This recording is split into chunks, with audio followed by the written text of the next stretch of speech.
عندنا يا كابتني تمرينة رجل النهارده من احسن الزوايا الفعاله. طلبت مني تمرينة رجل وانت طلباتك اوامر. اتاكد بس انك تكون عامل اشتراك للقناه وشير لصاحبك وتنزل تكتب لي كلمه السر في الكومنتات يا متين يا رب، وتجهز معايا كويس قوي، لاني زي كل مره مش ههتم ان الفيديو يكون قصير، لكن ههتم ان انت تكون مستفيد بكل دقيقه ومستمتع كمان. يلا بينا. هبتدي اول التمرين بتاعي النهارده على السمانه. وليه بقى هبتدي على السمانه؟ خد بالك مهم جدا في الفيديو ده، في اسرار كتير هتاخدها، وفي نفس الوقت ترتيب التمارين مهم جدا، علشان في ناس بتيجي تلعب سكوات مثلا او لانجز بتلاقي نفسها رجليها مش بتتفرد صح او ركابها بتخبط في بعض. كل دي حاجات احنا بنشوفها في الجيم كتير جدا. فالتمرينه دي مصممه علشان مفاصلك واوتارك تكون جاهزه 100% قبل ما تخش تمرينه قويه، وفي نفس الوقت بتعالج لك كل الحاجات اللي انت بتواجهها في مشاكل في الجيم. انا ليه ابتديت بالسمانه؟ علشان السمانه اولا عضله صغيره جدا، لما بتاخدها في اخر التمرين مش بتقدر تشيل فيها وزن، وفي نفس الوقت ما بتقدرش تتحكم فيها في 100% عشان بتكون مجهد. تاني حاجه لما بتبتدي بيها الاول مفصل الكاحل عندك بيكون مرن جدا في بقيه التمرينه، ودي حاجه انت عايزها في تمرينه الرجل بالذات. يلا بينا. انا بحب اخد اول تمرينه رجليا مفروده، علشان السمانه اللي انت بتشوفها دي حاجتين. اول حاجه العضله اللي من جوه اللي هي انت بتشوفها من هنا، والعضله الثانيه اللي على شكل قلب اللي هي من بره. وانت ركبتك مفروده، رجليك بتبقى مفروده للاخر، بتبقى العضله اللي من بره هي اللي شغاله واللي بتديك الشكل الجمالي بتاعها، فلازم ركبتك تكون مفروده. احسن حاجه بقى بتقدم لي ده هي الليج بريس. بتشيل الحمل من على ظهري، مش بحط حاجه على ظهري، فبالتالي بتشيل الحمل على ظهري، وفي نفس الوقت بقدر اكون متحكم 100% ومخي صافي اللي انا بس بشغل السمانه بتاعتي. حط رجلك 11، ابتدي الحركه من تحت، ثبت نفسك كويس، زق لفوق لحد ما تحس بشد، وانت نازل اهم حاجه بقى ما تنزلش للاخر خالص، لا خليها لحد في نص الحركه مثلا، بعد كده ابتدي زق تاني.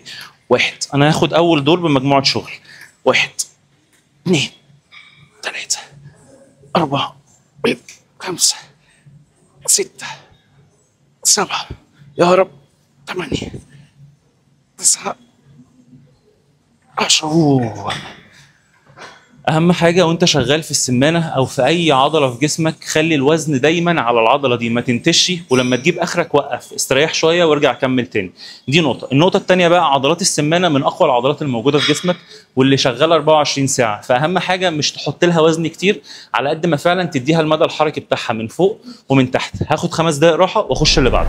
هدخل بعديها تاني تمرين النهارده، ده مسؤول عن العضلات الداخليه لعضلات الفخذ، وكمان من ضمن المهام بتاعته اللي هو بيثبت مفصل الركبه في الحركات بتاعتك. فاكيد مثلا وانت بتتمرن سكوات قبل كده او حد شفته بيتمرن سكوات قبل كده، لقيت ركبته بتخش لجوه وبتطلع لبره وهو بيتحرك، وده طبعا ظاهريا بيدل اللي هو ضعف في عضلات الركبه، ضعف عفوا في الاربطه بتاعت الركبه والمفاصل. عضلات الركبه ايه؟ وهي عضلات ركبه برضه. المهم، فمن ضمن التمارين اللي بتأهلك انك تعالج المشكله دي التمارين بتاعت الضمه او العضلات الداخليه للفخذ. فركز كويس جدا. اول تمرين كان هدفنا اللي احنا نعمل استطاله وليونه في مفصل الكاحل. تاني تمرين بقى بيعمل العضلات الداخليه، بيديها برده مرونه، وفي نفس الوقت بيخليها عندها القدره اللي هي تثبتك في التمارين بتاعت السكوات. يلا بينا. بص يا سيدي، اول حاجه انت مش محتاج وزن كبير جدا، انت محتاج بس وزن يخليك متحكم في كل عده وحاسس بالانقباض بتاع كل عده. فانا اللي انا حطيت الوزن اللي يخليني اقدر اعمل ده. هفرد ظهري كويس جدا، هشد عضلات البطن، هقفلها كأن في حد هيضربني بوكس في معدتي. اول ما حد يضربني بوكس في معدتي هتلاقي نفسك عملت كده، شديت عضلات بطن. ده المطلوب منك عشان تقفل عضلات الكور. تاني حاجه، هتتخيل اللي فيه ورقه في النص مثلا كده، انت عايز تمسكها بركبتك. يلا بسم الله. 1 2 3 4 5 6 7 8 9 10. نقطة مهمة جدا في مسألة الوزن في التمرين ده بالذات، انت مش محتاج وزن تقيل قوي، يعني انا مثلا مش حاطط وزن تقيل قوي، لكن حاطط وزن يخليني فعلا حاسس بكل عدة، وده اللي مطلوب منك تعمله. 5 دقائق راحة واخش على التمرينة اللي بعدها والاهم. هدخل بعديها على الرفرفة الامامي، واللي انا هقوله لك دلوقتي ده دكاترة العلاج الطبيعي هتتضايق منه جدا، لانه هو هيحل لك كل المشاكل بتاعة الركبة بتاعتك وضعف عضلات الركبة. لو انت بتتمرن وبتحس بوجع في ركبتك، او ما بتيجي تنزل سكوات بتلاقيها بتخش لبره وبتطلع لجوه، او بتحس بضغط جامد فيها، يبقى في الغالب عندك ضعف في الاربطه بتاعتها، والمفصل نفسه محتاج يتقوى. يتقوى ازاي؟ باللي انت هتعمله دلوقتي ده. هتقعد على الجهاز وتخلي ركبتك في المفصل بتاع الجهاز، يعني بنفس الشكل ده كده، وتخلي المسند اللي من تحت ده عند قصبه رجلك من تحت، ما بين الكاحل بتاعك وقصبه الرجل. تاني حاجه، مثلا لو انت بتحط 100 كيلو في المكنه، خليها 25 كيلو، يعني 25% من الوزن اللي انت بتلعب بيه. هتحط رجليك كل اللي عليك تعمله اللي انت هتفرد ظهرك كويس وتشد عضلات بطنك، تطلع تفرد مشط رجلك وتخلي ركبتك بشكل 11 يعني تخليها باصه لقدام للسقف، وتثبت 15 ثانيه 8 عدات. بعد كده تنزل تاني تستريح دقيقه، بعد كده تطلع تعمل 8 عدات. بكده انت بتقوي الاربطه والمفصل نفسه بتاع الركبه وبتحميه من الاصابات، ولو هو عنده اصابه اساسا بتاهله اللي هو الجسم يقدر يخلق كولاجين اكتر في المكان ده، فبالتالي الاربطه بتاعتهم نفسهم تبقى احسن. فكل اللي عليك بس ان انت 25% من الوزن، ثبت نفسك كويس كده، انزل اثبت 15 ثانيه وقرر. انا هعمل مجموعتين بالشكل ده ومجموعتين تانية باتقل وزن ممكن اقدر اعمله كتمرين عادي للعضلات بتاعتي. فاللي انا هعمله الاول هثبت دلوقتي 15 ثانيه وهستريح دقيقه واكرر 15 ثانيه تاني وبس كده. اخش على المجموعه اللي بعدها. تعال نخش على المجموعه اللي بعدها. بعد ما خلصت 15 عده، غالبا بعد ما تخلص ال 15 عده بتحس ان الركبه بتاعتك بقت عباره عن حته حجر من كتر ما هي بقت قويه جدا. فحط بقى دلوقتي كده اتقل وزن بشتغل بيه، اثبت نفسي كويس. ودايما عشان تشد عضلات الكور بتاعتك اعمل التركايه دي. تخيل ان في حد هيضربك في بطنك، فبالتالي هتلاقي نفسك عملت كده كده الكور بتاعك اتشد. يلا بسم الله. واحد اثنين ثلاثة أربعة خمسة ستة سبعة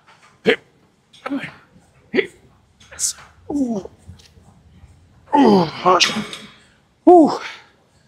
بما ان دي تاني تمرينة رجلين انزلها، فقررت ان انا انزلها اكتر للناس اللي عندهم اصابات او بيتمرنوا علشان يستفيدوا مش عشان يجي لهم اصابات. المرات الجايه بقى والتمارين الجايه بتاعت الرجلين هنتغابى وهنتمرن التمارين بتاعت البادي بيلدر الحقيقيه. الحاجات اللي احنا بنعملها دي مش بتاعت البادي بيلدر قوي، لكن بتاعت الناس اللي بيحافظوا على مفاصلهم واوتارهم، وفي نفس الوقت ممكن يكونوا بيتاهلوا من الاصابات كمان. وانا من رايي ان انت تلتزم بالحاجات دي احسن من التمارين الشاقه اللي مش هتفيدك بحاجه في المجال بتاعك او في حياتك عامه. هستريح 5 دقائق واخش التمرينه اللي بعدها. هدخل بعديها كابتني على الطعن، وخد بالك اللي انا كنت المفروض اخش قبلها او بدل التمرينه دي سكوات امامي، بس انا هدفي من الفيديو ده تعليمي مش استعراضي، فعشان كده دايما بعمل لك فيديوهات تعلمك وتحميك وتعالجك من الاصابات احسن بكتير ما تفشخر عليك باوزاني او بشكلي، لان ده مش هدفي خالص. انا هدفي ان الفيديوهات دي تخليك تاخد المعلومات اللي انا كنت محتاجها في بدايتي ولما كنت صغير بنفس الطريقه دي وبنفس الاحترام وبنفس الادب، لان انت تستحق حد يقدم لك معلومه بالشكل ده. فتعال ناخد الطعن وبص الطريقه بتاعته ازاي. اول حاجه انت بتفرد رجليك لقدام بحيث ان ركبتك دي تكون في خط مستقيم مع الكاحل بتاعك، ما ينفعش تبقى كده وما ينفعش تبقى كده، خليها بخط مستقيم. تاني حاجه الرجل اللي لما بترجع بيها لورا ما بترجعش كده، لا بتفتحها لبره شويه بحيث ان انت تبقى متزن في النص، تنزل كده. وانت طالع بقى تطلع فارد ظهرك وفارد صدرك لفوق، وانت نازل بركبتك الثانيه ما تنزلش لحد ما تخبط في الارض، خليها قبل ما تلمس الارض تكون انت طالع لنفسك تاني بنفس الشكل ده. 1 2. تعال نشوف بالوزن بقى كده. بسم الله. خد رجلك الناحيه الثانيه. على فكره ممكن تحطها في الحيطه اللي وراك عادي جدا مفيش اي مشكله، بس الافضل عشان تخلي جسمك يتعامل احسن تخليها كده. افرد نفسك، انزل قبل ما ركبتك تخبط الارض تكون طالع تاني. 1 2 3 4 5 6 7 8 9 10. حلو قوي. عود نفسك دايما وانت بتشتغل تمارين جزء وجزء استريح ما بين الجزء ده والجزء ده 30 ثانيه دقيقه علشان جهازك العصبي يكون قادر اللي هو يديك نفس الاداء تاني. هاخد 5 دقائق راحه واخش التمرينه اللي بعدها. هدخل بعديها رومانيان ديد ليفت، وتاكد من الخطوات دي كويس قوي عشان تقدر تشغلها ما تشغلش اسفل ظهرك، وفي نفس الوقت تكون بتعمل اقصى مدى حركي يناسبك يناسب طبيعه جسمك، واللي هقول لك ازاي تعرفه دلوقتي. اول حاجه يا سيدي بتقف بتخلي ركبتك متنيه تانية خفيفه مش مفروده 100%، بتاخد وقفه الحوض بتاعتك او مستوى الحوض بتاعك.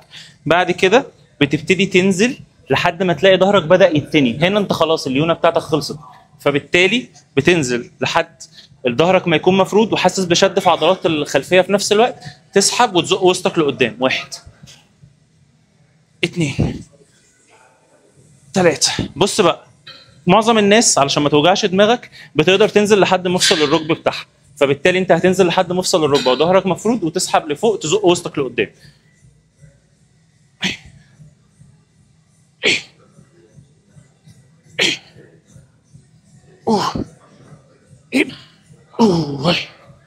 التمرينه دي من احسن التمارين انت ممكن تاخدها لخلفيات الرجلين، بس خد بالك ان انت تعملها بالطريقه دي علشان تشغل لك خلفيات الرجلين مش اسفل الظهر. تعال نخش اللي بعده. انا بحب افنش تمرينه الرجلين بتاعتي بتمرين بطن، بس خد بالك اللي هي تمرينه الكرانشز دي من احسن التمارين لعضلات البطن، بس في ناس كتير قوي بتعملها كده. هي كده مش بتشغل البطن وبتشغل عضلات في الرجلين وبتبذل مجهود على الفاضي. فاحسن حاجه اللي انت تعملها تحط رجليك في مستوى الحوض بتاعك، تتاكد ان ظهرك مفرود، وتتخيل ان في حد هيضربك بوكس في بطنك فتشد بطنك. بعد كده القفص الصدري بتاعك ابدا اتنيل قدام كانك عايز تروح لحوضك، فبتعمل كده بس. 1 2 3 4 5. في نقطة مهمة، في ناس بتحط ايديها عند راسها وبتبدأ تشد راسها فبتحس بآلام في فقرات الرقبة، وده ما يصحش. خلي ايدك زي ما انت كده، او عايز تحط كأنك بتفكر تعمل كده. 5 6 7 8 9 10. اوه، من احسن التمارين فعلا لعضلات البطن هي الكرانشز. انا بحب اخدها في تمرينه الرجلين وفي تمرينه الظهر. في تمرينه الرجلين لان الكور كده كده شغال في معظم التمرينات، فبالتالي انا لما بتمرن بطن بتكون تمرينه فعاله. وفي تمرينه الظهر بتعمل استرتشات لعضلات الظهر نفسها، فبرضه بتكون حاجه كويسه جدا. وبالمناسبه لو انت عندك وزن زايد فما فيش مانع تلعب بطن عادي جدا، لان هي بتحميك من الاصابات لما بتبقى قويه والكور بيبقى قوي. تاني حاجه لما الدهون بتنزل بتلاقي بقى حاجه تشد الجلد ما يحصلش فيها ترهل. وبكده يا كابتن خدنا تمرينه رجل النهارده من احسن الزوايا الفعاله اللي فعلا بتكون امنه ليك كبدايه، وفي نفس الوقت فعلا زوايا هتشوف منها تطور وتحميك من اصابات كتير. اتاكد دلوقتي انك عامل اشتراك للقناه وشير لصاحبك عشان يوصلك كل جديد. لو عندك سؤال في اي حاجه سيبولي في الانستجرام او سيبولي في الكومنت. اهم حاجه اللي انت دايما تكون متاكد انك بتتمرن صح وفي امان بعيد عن الاصابات. سلام.